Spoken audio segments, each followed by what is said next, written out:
We have with us Mr. Nikhil Kalane, consultant, management consulting, energy and chemicals PwC.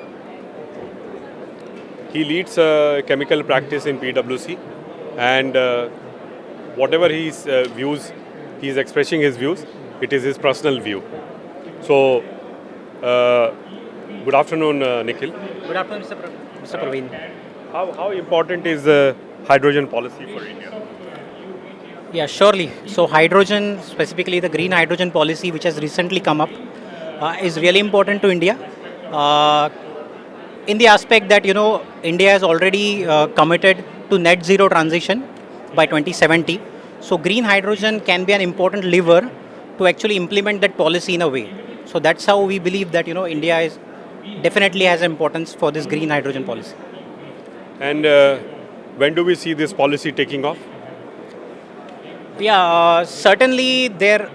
I see some traction in the industry when it comes to green hydrogen.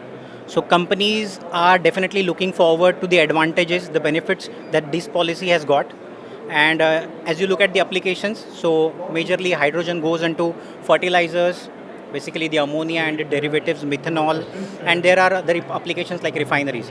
So we see that majority of the hydrogen going to methanol and ammonia. So there companies are keen to invest and look for feasibility studies, whether green hydrogen, green ammonia will be. So it will depend on basically the price and the upliftment of the technology in this space. When do we see, or which sector will be the initial user of green hydrogen in India? So there are a couple of sectors which will definitely be at the forefront when it comes to implementing green hydrogen.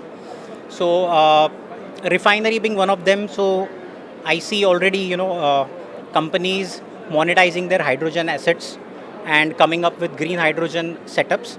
Secondly, in the fertilizer sector, where a lot of ammonia and its derivatives are manufactured using hydrogen. So these are a couple of sectors where we'll see that green hydrogen coming forward soon. How will green hydrogen contribute to India achieving net zero by 2070?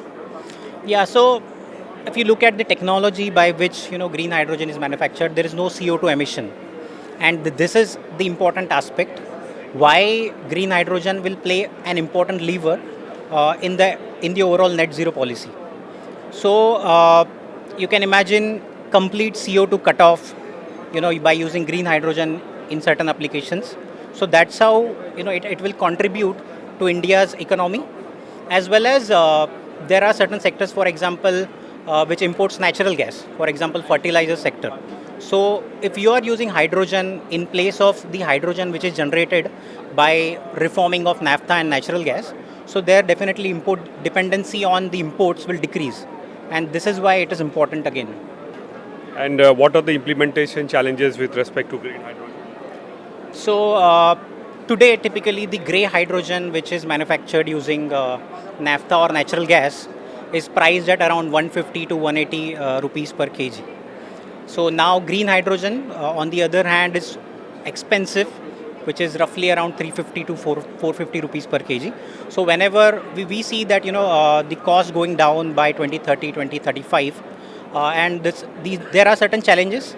Basically, the scale at which the hydrogen will be manufactured, the renewable energy potential, because renewable energy will essentially be needed to manufacture green hydrogen.